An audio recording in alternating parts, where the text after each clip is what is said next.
Today we're going to show you how we do vlog studio lighting and some really simple video lighting that we use to make that happen, and some cool little tricks that'll really take it up a notch. We're going to show you how we turn this into this. One more thing. Hey guys. Hi beautiful. We're going to show you how to take your videos to the next level. No, I just want a table for two. No, I don't need a reason to make time for date night with you.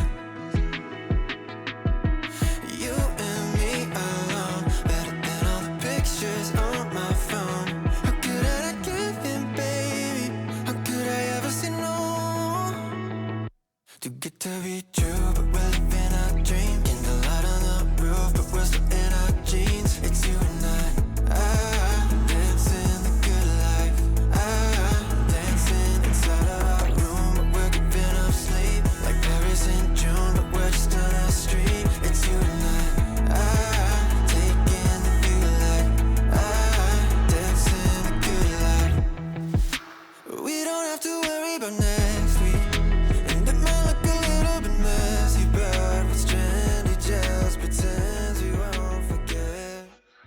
First thing we did, we moved the couch from the wall, probably about 3 feet from the wall, for two reasons.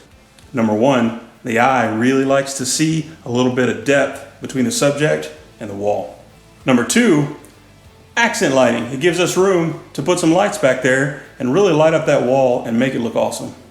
Next, we're gonna turn off these overhead lights. You don't really think about it, but your overhead lights can absolutely wreck your video lighting. I'd rather have light that I can control. Next, I make sure that the blinds are closed. Again, natural light may be a great part of your setup. The way our living room is set up, natural lighting really conflicts with the lighting, the direction, and the accent in here. So we like to keep it closed.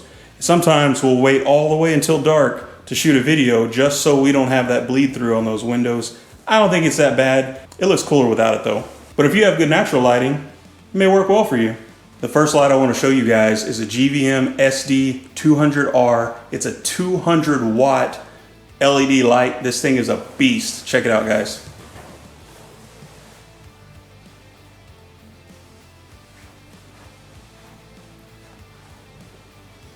This thing goes all the way from 2700 to 7500 color temperature. It's got 360 degree RGB color selection. It's got built-in special effects. And it's even got an app where you can control it from your phone. 200 watts of power, guys. That sucker goes bright. We usually use it on about 20% or less. So I'm gonna show you just how bright 200 watts really is.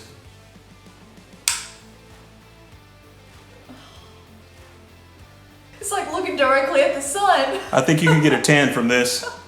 I think so too. That's why we usually only use this bad boy at about 6% when we're this close. We paired this thing with an Aputure lantern softbox, 26 inches. We like it because it really curves the light out and it'll fill in the shadows that you're seeing on me right now in between two subjects. So Beautiful and I like to record together. When we're sitting next to each other on the couch, that softbox lantern is really gonna kind of curve and bend the light a little bit so that it fills these in and makes it look really nice. The skirt helps control where your light goes. We use the skirt just low enough over the front so it doesn't cast too much light on that wall back there, because we don't want that wall to be too bright. We want it to look awesome. Next up, we've got a Neewer 660 Pro. We actually have two of them. There's one over there and one here.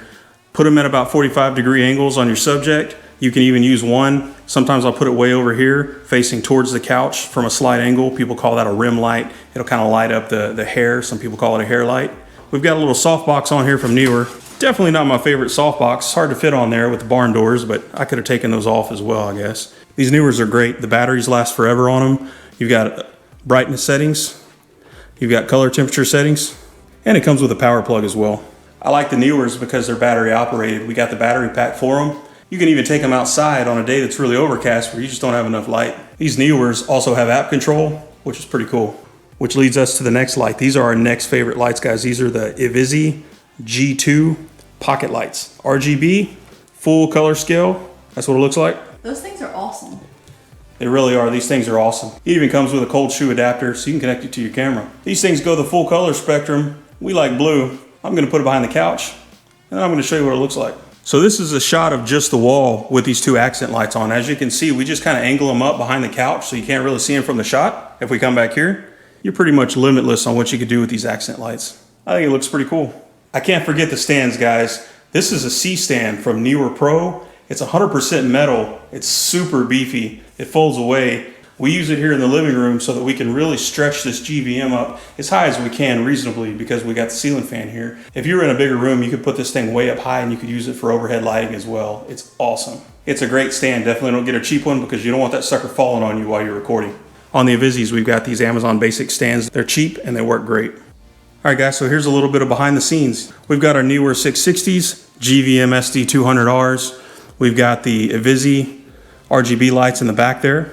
And that awesome, awesome lantern softbox on that GVM really focuses the light exactly where we want it.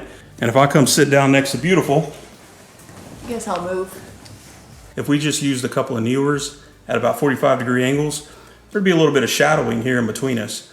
I think the softbox with the GVM really fills in the shadows in between us really nicely.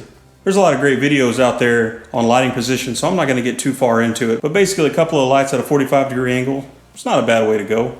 We like to add this bad boy here in the middle. It really seals the deal. If you're on a budget, you could get one light like this GVM SD200R or even a smaller model from GVM and a softbox just like this. You'd be really surprised how good a video can look with just that one light. More is not always better, all right? Don't overdo your lights. Stick with something that looks simple and looks cool. With a couple of really simple steps, we turn this ordinary room into an awesome light studio.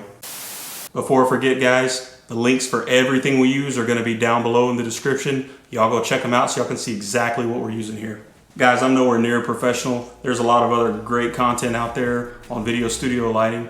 We just want to show you guys what worked for us. Use whatever's best for you. If it works for you, if it looks good, don't worry about the haters. Don't worry about what people have to say. Just use it. You don't have to use top of the line stuff. You don't have to have the best brands. Just try them out. See if they work for you. See if they work for your setup. Trust me, guys, your viewers are gonna really thank you for having good lighting in your videos.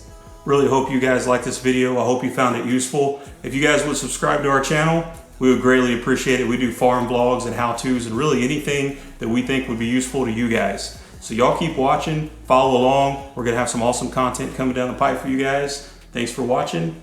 God bless. Bye, guys.